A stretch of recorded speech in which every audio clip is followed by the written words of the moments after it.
talvez não seja muito comum um congresso de colégios batistas sendo aberto por uma palestra de um bispo anglicano.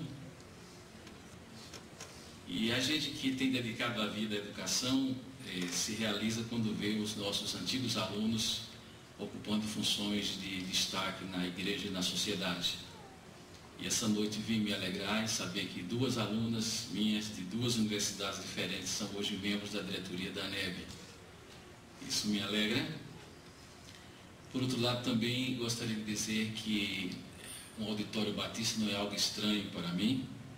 E se na vida nós dependemos de duas grandes variáveis, que é a providência de Deus e a oportunidade dos homens, eu devo aos batistas duas grandes oportunidades. Primeira, a oportunidade de pregar o Evangelho.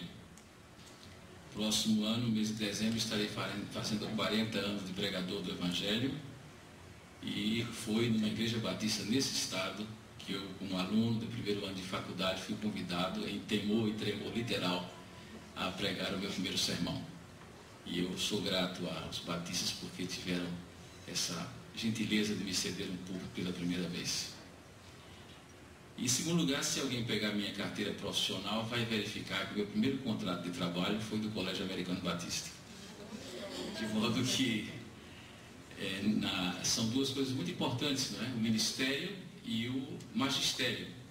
E essa denominação marcou profundamente a minha vida.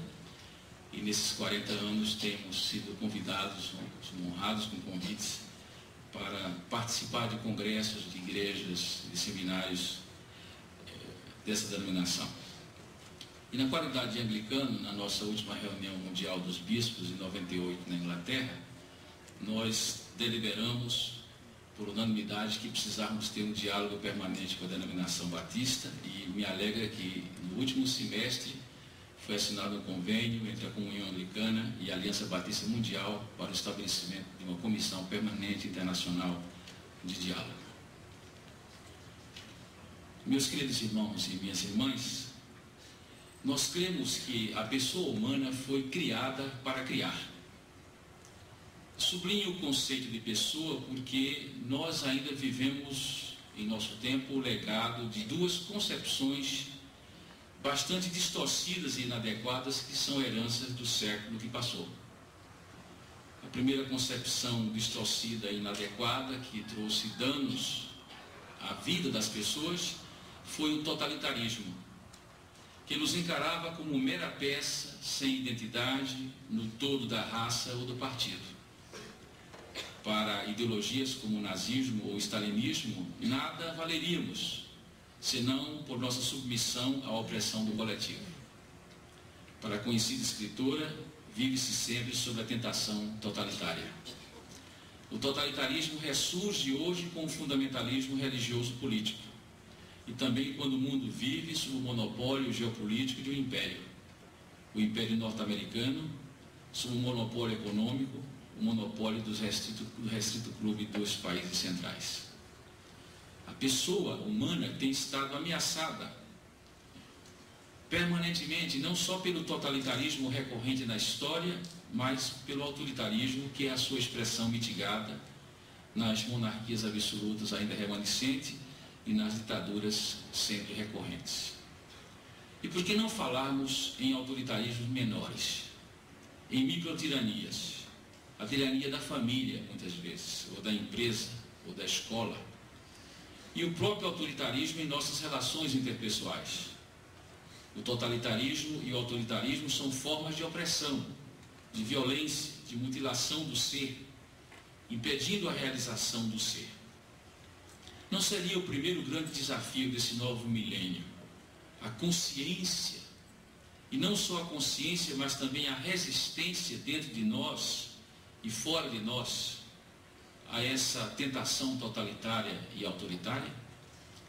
Tentação dentro de nós, que é fruto de nossa herança cultural patrimonialista, escravista e patriarcal. E tentação fora de nós, quando o século nos apresenta um determinismo histórico da democracia formal e da ideologia neoliberal, com uma história fechada à pessoa, fechado o sagrado direito ao nosso questionamento a nossa criatividade e a nossa diversidade. Para essa ideologia, pode-se aperfeiçoar o que já existe, o único que já existe, mas não se pode propor algo diferente. É a tirania asfixiante e aprisionante do presente século, que é marcado pela intolerância ao diferente. O diferente é tido como anacrônico, ou como exótico, ou como delinquente. O monopólio ideológico do presente século quer proibir os sonhos. E a pessoa humana, criada para criar e para exercer a liberdade responsável sem medo, ela é chamada a enfrentar a sua época pela reafirmação corajosa, determinada do direito à criatividade, do direito à diferença, do direito à privacidade, do direito aos sonhos. Aos sistemas que temem a liberdade, a pessoa humana responde com a liberdade sem medo. Esse novo milênio começa com a própria soberania nacional ameaçada. O Estado Nacional, esse ente político por excelência da idade moderna e contemporânea, vem sendo enfraquecido diante de novos poderes supranacionais. Enfraquecido, ora de forma brutal ou sutilmente, pelas limitações à autodeterminação dos povos. O político, como espaço público de decisões coletivas, visando o bem comum, vem sendo debilitado. E a fragilização da soberania nacional soma-se à fragilização da soberania popular. Os eleitores muitas vezes têm se ausentado das urnas em muitos países por saberem de antemão das limitações impostas àqueles que serão eleitos, em termos de liberdade de opção quanto a possíveis políticas públicas.